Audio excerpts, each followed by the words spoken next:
All right, we are live. Good night. Oh, it's been a long day today. I'm so sorry. I literally just got home today. No excuses. Oh man, it's just basketball season, and you just never know when you're going to get home. And today is it. I haven't even eaten yet. Man, I love you all so much. I haven't even eaten yet. See, I still have my soup right here.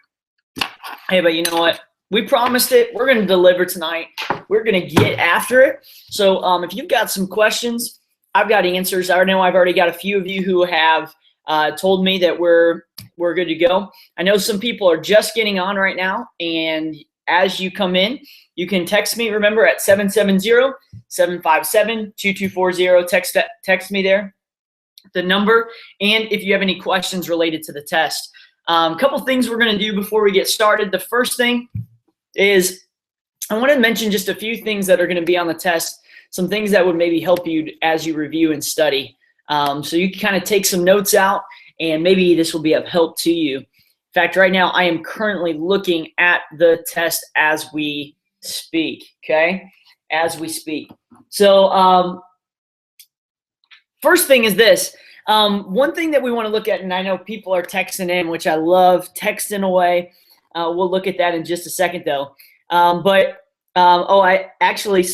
is tweeting and said they are doing the same thing. Well, I know all of us are dedicated. Hey, you know what? All of us are eating right now and doing some math. Man, nothing can be better. Had a great day doing some math. Absolutely love it. All right. So we're going to come back to some questions. First thing, make sure you know the review sheet. The review sheet is very thorough. Okay, it really does a good job of piecing together problems on the test. We're not trying to trick you. This test is not a trick. If you know the review, you know the test. Period. End of story. One thing you do need to know, problems to highlight. Number 6 is a good one. Some other ones are like number 7, 8, and 9 are other good ones that you might want to look at. Also, if you were looking at the review, one like number 11 and 12 would be another good one. Thanks for all the compliments, by the way. This is going to be a fun review. I knew this would be fun. And then also remember to figure out like how to do number 13 is a big one. 14, trying to look at another one that might be huge. Number 16 is a good one, and so on and so forth. But let's do this. Let's get underway. Let's get straight into the review, and then we will rock and roll. All right, so let me do this. Let me get out of this. Let me go to this here. Another one to really focus in on is if you looked at the identities. The identities, a lot of them will end up being ones that are, how do you say this? A lot of them will be ones that are basic, but you need to know how to convert to like sine and cosine. Those are really important moving forward, all right? All right, so let's do this. I'm going to get this review out. Man, we got ones going all over the place. Basil, a little shout out to Basil, Brandon. A little shout out to Brandon all over. Man, I'm going to give shout outs all over the place. Because why? It's because everybody's on this review. You're not cool unless you're on the review. You know what I'm talking about? Man, you know what I'm talking about. Absolutely love it. All right. I thought I saw one that was there. Numbers 1 and 2. Yeah, I saw that one. We're going to get to that one, numbers 1 and 2. Before I did that, though, I thought I saw a different one. If someone texted me, I thought someone texted me earlier today and said they had a question. I don't think so. Maybe not. All right, we'll start with 1 and 2. I apologize if I messed up there. But we'll do numbers 1, 2, and 17. We'll do those. We'll start with those, 1, 2, 17.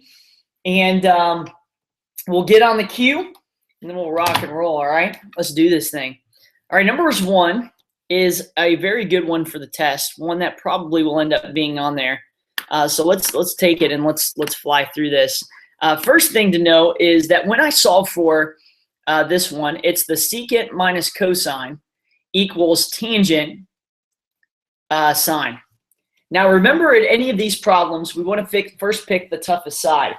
And a lot of these, when we pick the toughest side, it'll be the one that's like adding or subtracted if they both have the same amount of values there. So since we have a secant and a cosine, what we want to do for this left side is convert that in terms of, well, first of all, we see, is there an identity? The answer is no. There's no trig identity there for number one. But what we can do is figure out how we can simplify secant and cosine. Well, if you don't know anything else to do, convert it to terms of sine and cosine. So secant on your identity sheet will be 1 over cosine, and cosine will just simply be cosine, okay? Just like that. Now, once I subtract those, well, first of all, I can't subtract them because I have to get a common denominator. A lot of people struggled with this earlier today in class because they didn't know what to do from here.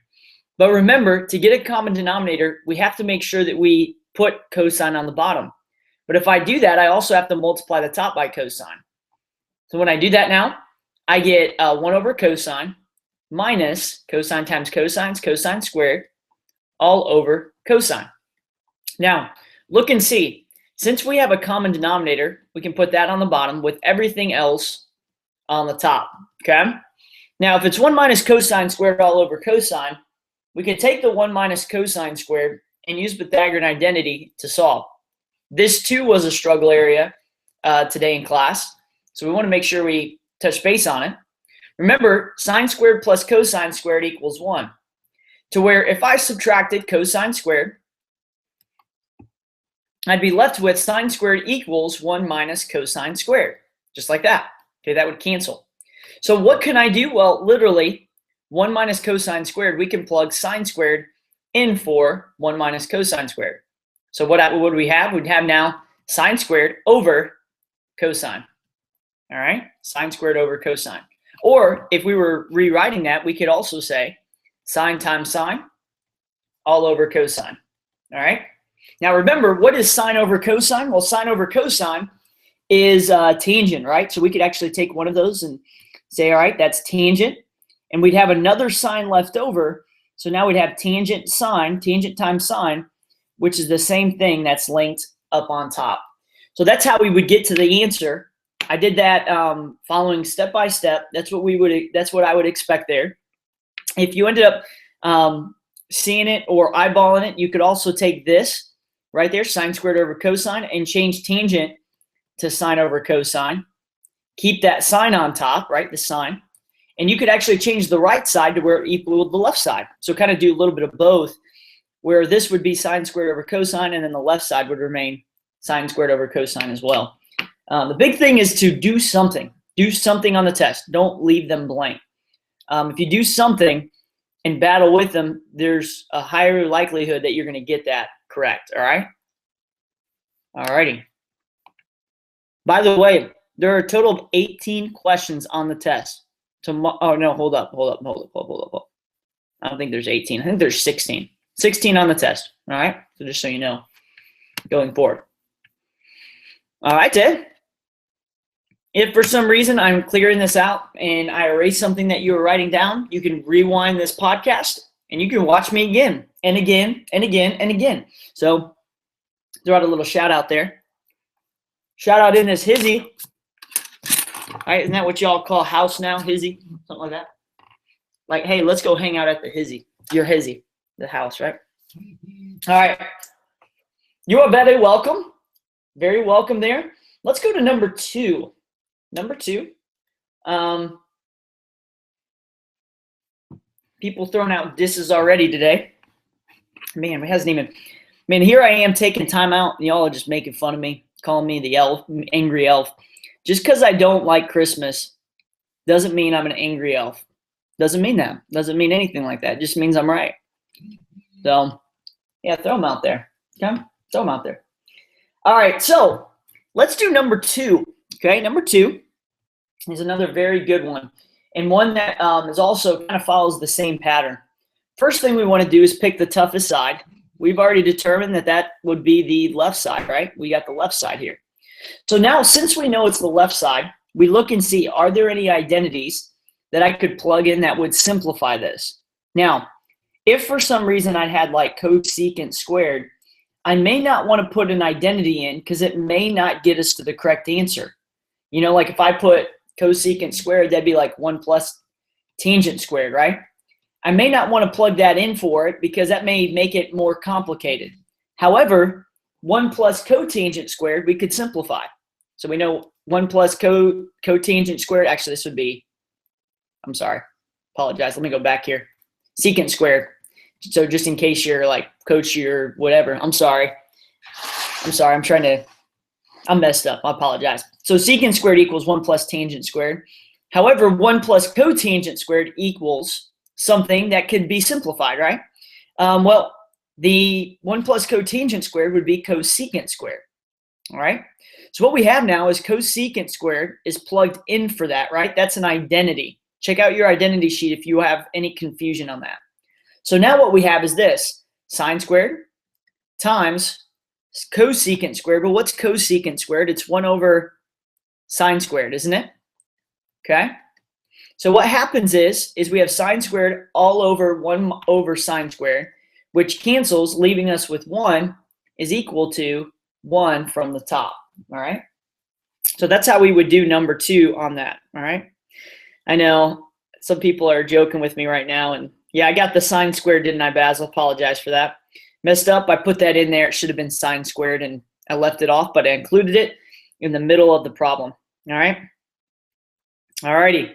Love some of the comments. This is good. Thank you very much. Rhombus even has one up in the queue there. We're going to get to that one in a second. Brandon just got number 1 done. Next one I was going to do was 17. Let's go to 17. Go to 17. Oh, that's a tough one, isn't it? Trying to think here. Could we do one link to the test other than 17? Would y'all mind that? Could we do one link to the test?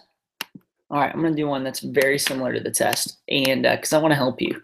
So if you change this, if you're listening to this podcast right now and you change this for the review, I am A-okay with that, okay?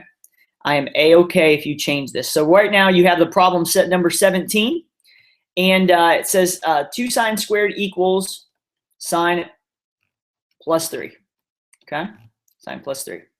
Now, I'm going to change this up just a little bit because I wanted to give one that's going to make a little bit more sense for you. So what I'm going to do is this. I'm going to say sine squared minus sine. The reason why is I'm going to bring that sine over to the other side, okay? All right, what I want to do is just kind of help that out by bringing it over towards that side, all right? And then I'm going to say minus 2, all right? Minus 2 equals 0. So now in this case, we need to bring everything to the left side when we have a sine squared and a sine.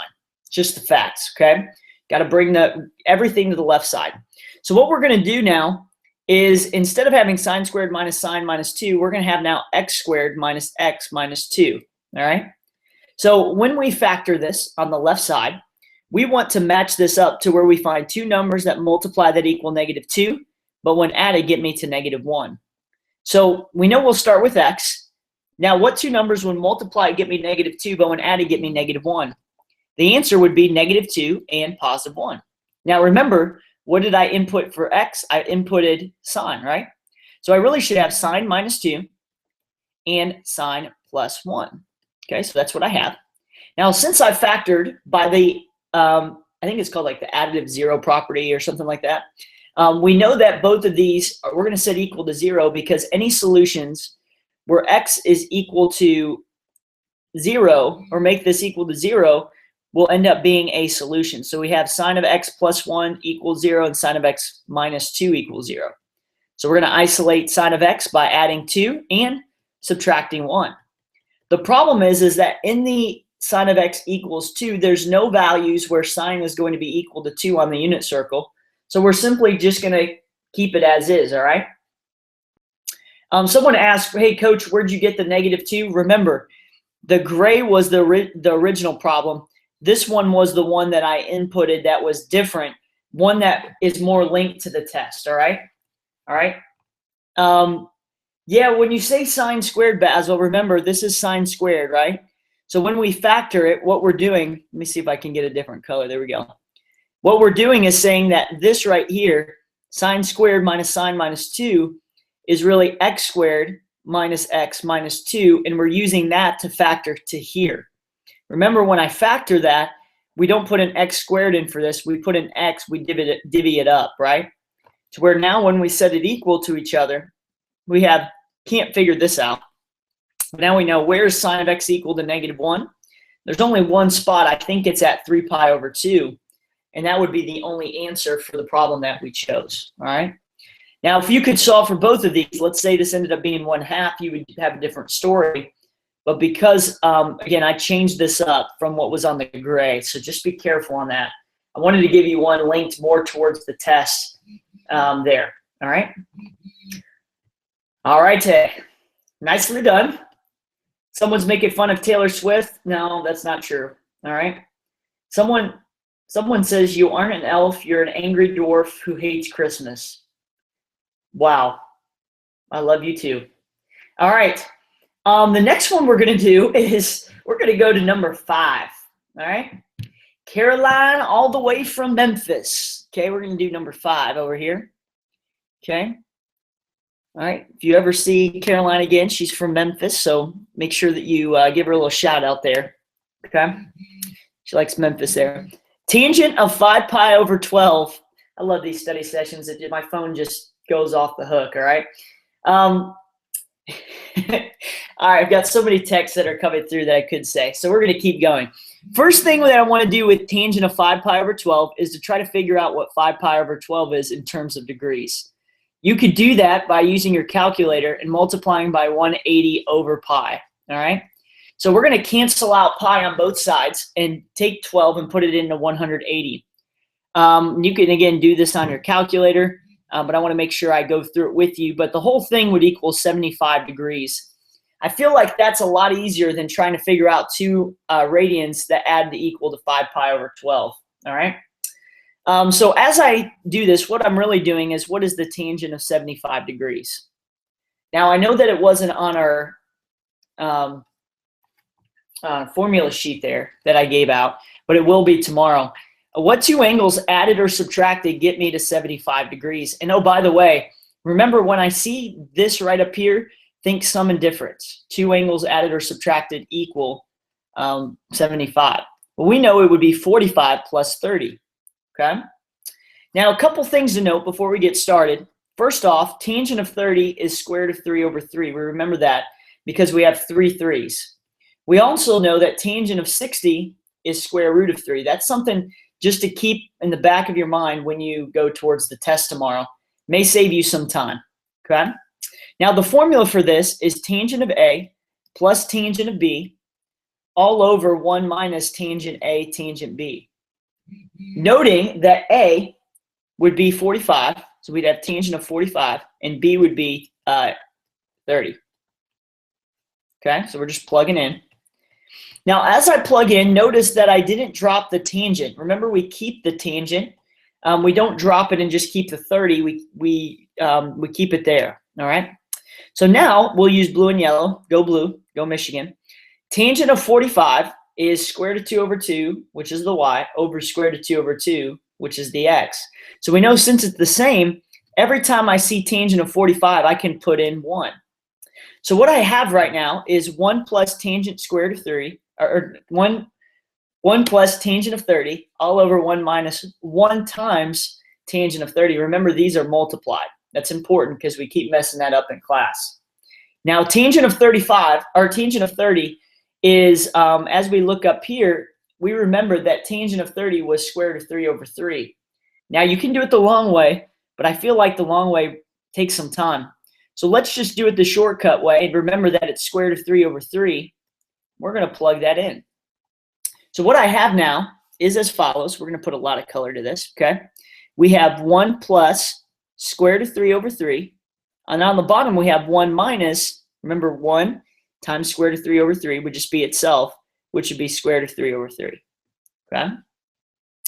Now, since we're trying to get a common denominator, we're going to put this 1 on top, and we're going to multiply by 3 both on top and the bottom. The reason why is we want to get a common denominator. Since this has a 3 to combine, this needs to have a 3 as well.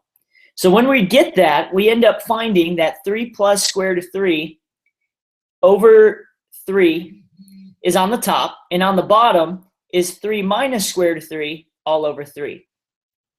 Since both, the 3's cancel, Okay, you see the 3 and 3 cancel because they both have the same denominator. My answer would be 3 plus square root of 3 all over 3 minus square root of 3. And that would be my answer, and I'll put that up here. 3 plus square root of 3 over 3 minus square root of 3. Okay, that would be my answer right there. Okay, remember we combined to get a common denominator. Since they have the same denominator, we could do the flip-de-flip to get 3 plus square root of 3 all over 3 minus square root of 3. All right? All right, shout out to Brianna, Des. Shout out there in the hizzy. Someone said, what's the shortcut way? I think that's a short joke. Not sure, but I think it's a short joke. All right. Thank you very much. Love you all too. All right, let's do number 10.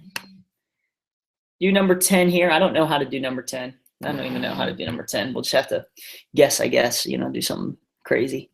All right, let's do number 10. 10. All right.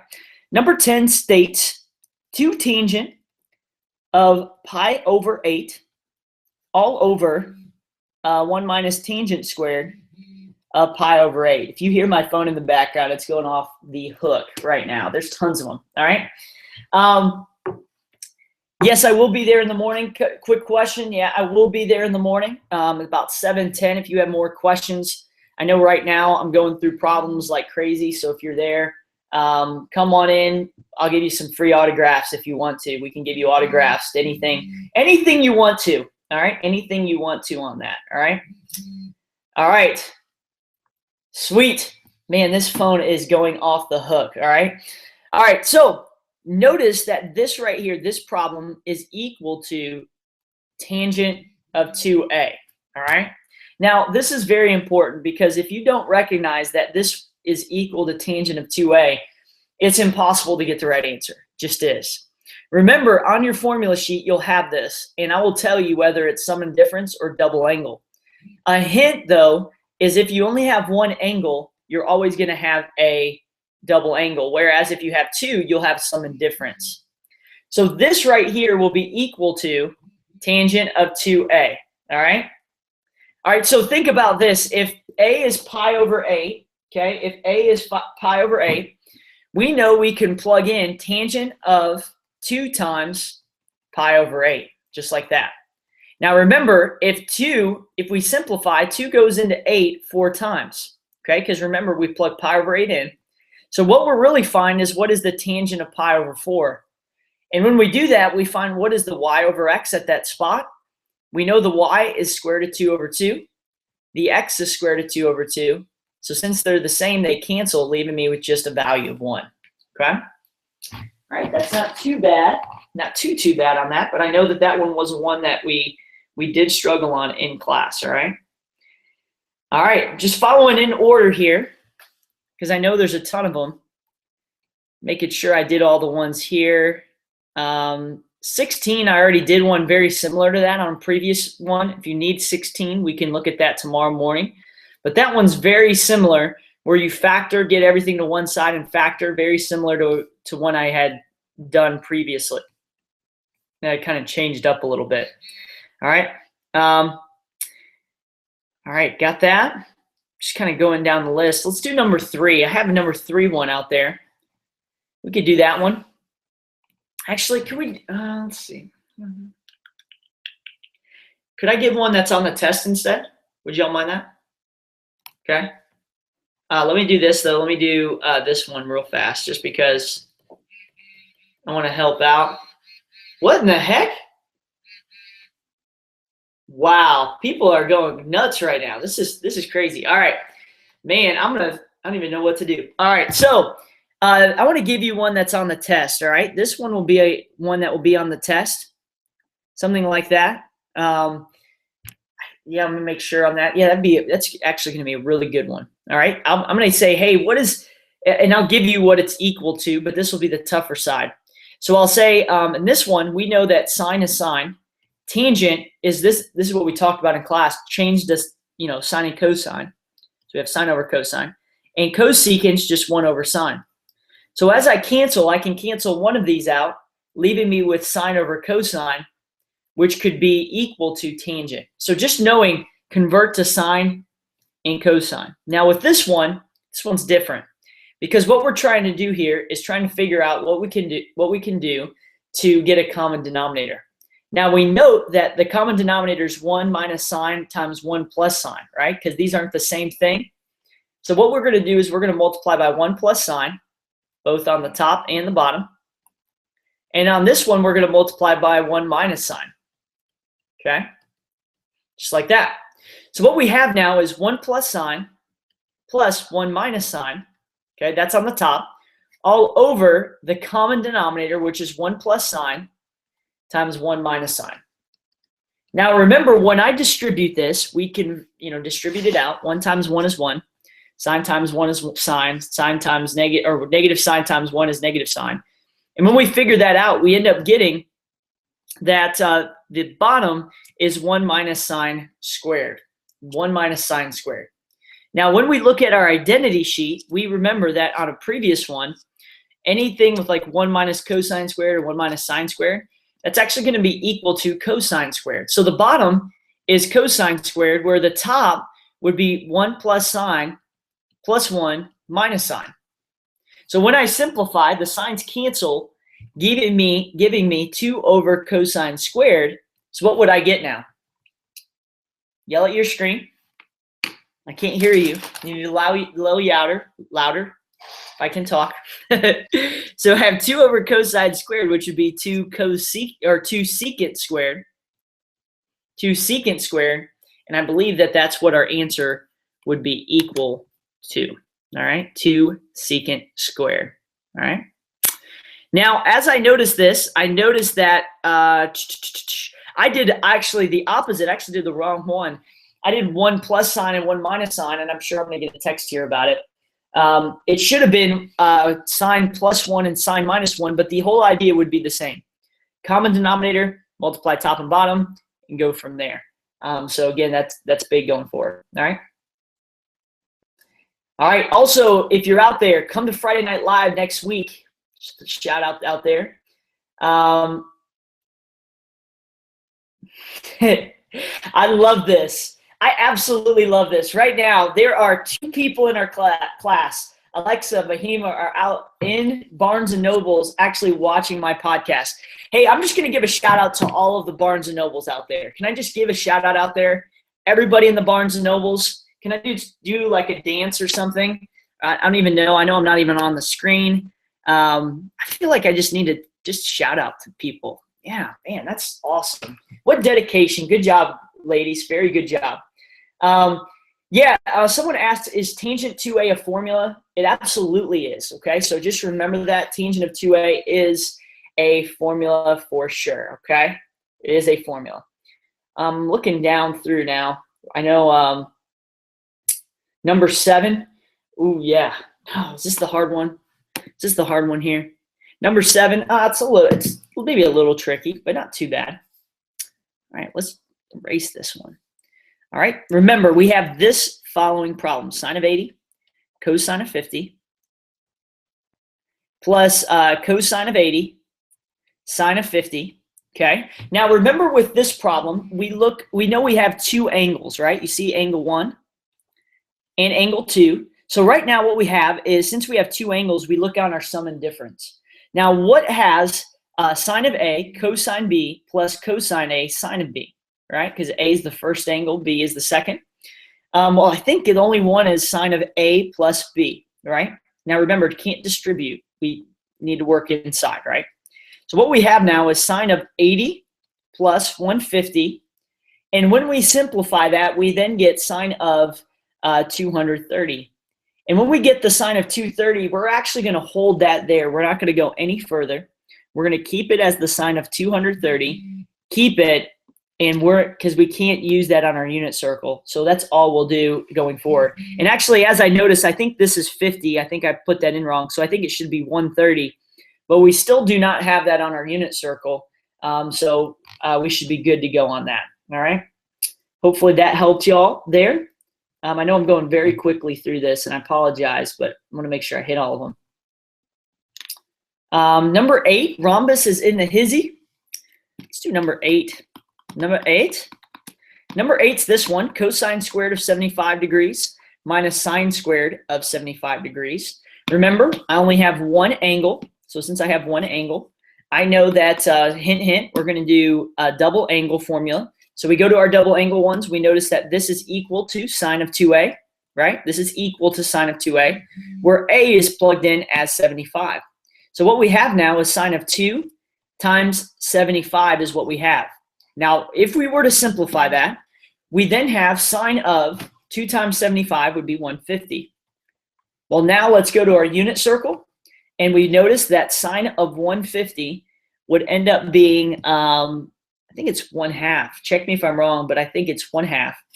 So 1/2 would be my answer, Rhombus, when we have cosine squared of 75 minus sine squared 75, okay? All right. I don't think it's, oh, hold up. I apologize. I do not have the formula sheet with me. You all are completely right, okay? I apologize for that. Look right here. This is actually equal to cosine. So the whole thing is the same thing. It was just a cosine formula. Man, I'm off my game right now. I apologize, y'all. I don't have my formulas. You will, so you won't make that mistake. But this thing should be square root of 3 over 2 with a negative on it when you go to cosine of 150 there. All right? Yeah, that was, yeah, you were right. You were right. It was for cosine of 2a. You're correct. Cosine squared of a minus sine squared of a is cosine of 2a. And I apologize. But it's the same process. Just remember to identify the formula. Don't pull a Coach J. All right? All right. Yes, some people even put, hey, it's one. Yeah, Riley, you're exactly right. Good job. Some of those things that you said were perfect. Awesome. I'm just going through some of these texts here. Let's see here. I might have missed yours, and if I did, I apologize. Someone's yelling at me, 12, 12, 12, 12, 12, 12, 12, 12, 12, 12. And, I want to get to number 12 for sure, for shizzle. All right, I want to get to that one. All right. It's negative. Why is cosine of 150 negative? Look on the unit circle. But I think the only time cosine of 150 would be, I think it is negative, right? So just remember you check that there. But I believe that cosine of 150 is negative square root of 3 over 2. Okay? Check me if I'm wrong. Please let me know. Okay? All right. I love it. 12. I love number 12. Let's do number 12. Is that a tough one? Have we gone? Oh man. Number 12. Wow. All right. 12 and 15. 15 is one. If you can do, tell you what, I'm going to finish off with 2 more. Okay. Yeah, I have to check that game, by the way. We're going to check that tomorrow. I apologize. Before I go to my last 2 problems, looking at number 7 here. Yeah, in fact, number 4 I did on a previous, actually did number 4 earlier. Or no, number 4 you would just do cosine of a plus b. Plug a and b in the formula, all right? If you had 16, I apologize. Or if you had other ones, I apologize. But we're going to finish off with these few because I haven't even said hey to the wife yet. So, and that's not good. That's not a good thing to do. So I'm going to do these last few, and then we're good to go, all right? Then we'll be finished. So let's do this. Let's do number 12, and then let's do number 15. Number 12 is one where it states that we're in the 4th quadrant. We also know that theta would be connected to the x-axis, and cosine is adjacent over hypotenuse, which is 24 over 25, adjacent over hypotenuse there. Now, when I do the quadratic formula, I believe we end up getting 7 out. You can check me if I'm wrong. Text me if I'm wrong. But I believe it's 7. It should be negative 7. Okay? All right. So if that's true, then negative 7 would be on the opposite side. What we're going to find now is what is the sine of theta? We already know the cosine of theta is 24 over 25. And we also know that tangent of theta and sine of theta we can find now. So sine is opposite over hypotenuse, which is negative 7 over 25. And tangent is opposite over adjacent, which is negative 7 over 24. Now, in this problem, what we're going to do is we're going to find what is the sine of 2a. and cosine of 2a. And we're going to use those to find what tangent of 2a would ultimately be. All right. If we do that, it's going to make tangent of 2a a lot easier. Thanks to Mallory, she helped us out with that the other day. So now we've got 2 sine of a, cosine a. And what we're going to do is we're going to plug in, again, a or theta, same thing. We're going to plug in 24 over 25 in for cosine of a. And for sine a, we're going to plug in negative 7 over 25. Okay? And this is going to be 2 over 1. Remember, it's not multiplied by 2 on top and bottom, just the top. So once I multiply this together, I'll end up getting, and I'm trying to do this here, 48 times 7, 6, carry 4, 326. Correct me if I'm wrong. I think that's right. And 25 times 25, I'm going to put that up here, is 625, right? So I'm going to put 625 here. I'm going to make sure I multiply that top together, right? So 14 times 24, 336. My apologies. So we're going to go 336 on top and negative 625 on the bottom. And so that right there is what sine of 2a is using our double angle formula. Now cosine of 2a is sine squared a minus cosine squared a, right? And then what we're going to do is we're going to plug in for sine. We're going to plug in negative 7 over 25. Since it's squared, we're going to plug it in twice, all right? And with cosine, we're going to plug 24 over 25.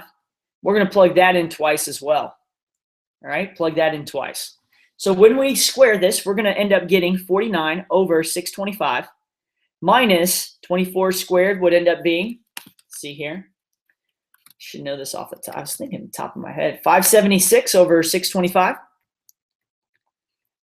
So when we end up getting, since we have that common denominator there, when we end up subtracting on this problem, we should end up getting negative 527 over 625. And that right there would end up being our answer for cosine of 2a. Now in green, we're going to do the tangent of 2a by taking the sine and putting it over the cosine. So since the sine is negative 336 over 625, we're going to put that over the cosine, which was negative 527 over 625 as well. So we're going to flip it to the top and multiply by 625 over 527, negative. 625s cancel, cancel, cancel. And looking and seeing, I don't think they can be reduced. So we would have negative 336 over 527. And that's what we would get for tangent of 2a. All right. There will be no word problems on this. Yeah, someone. Oh yeah. Yeah, this is crazy stuff. All right. So yeah, appreciate y'all for coming. We're gonna finish off with one more problem. Y'all are nuts. I love y'all.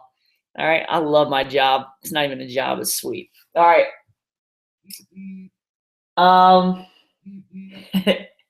right. I'm gonna stop there. All right. So we're gonna end up going to the next one. We're gonna do the next problem, except I'm gonna put 2x in instead of 4x so that we can kind of get it rolling here. Okay.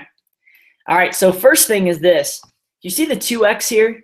That 2x tells me we're going to have 2 separate sets. Okay. 2 separate sets. So what we want to find first is where is sine negative square root of 2 over 2 on the unit circle? Well, we know that that would end up being, it would be positive at 1 and 2 and negative at 3 and 4. So it would be at 5 pi over 4 would be the first one. And then the next one would be 7 pi over 4. Okay. So this is my first set, those 2 right there. But remember, in order to find my second set, I've got to add 2 pi to both of these. So when I do that, I'm going to put 4 on the bottom and 4 on the bottom. If I multiply the bottom by 4, I'm also got to do it to the top. So it's really, we're adding 8 pi over 4 to get our second set. Well, now when we add those, we end up getting 17 pi over 4 for my second set and 15 pi over 4. Okay? All right, actually it should be 13, I apologize. 13 pi over 4 and 15 pi over 4. So we have 4 different values. 5 pi over 4, 7 pi over 4, that's the first set. Second set is 13 pi over 4 and 15 pi over 4. Now think about this. The last step I've got to do is I've got to set all of these equal to 2x. But if I did the first one, you'll see a pattern here that to get x by itself, I would multiply by 1/2 on both sides. And when I did that, I would end up getting 8 here. So 5 pi over 8, 7 pi over 8, 13 pi over 8, and 15 pi over 8. And when I did that, all 4 of those answers would actually be my values.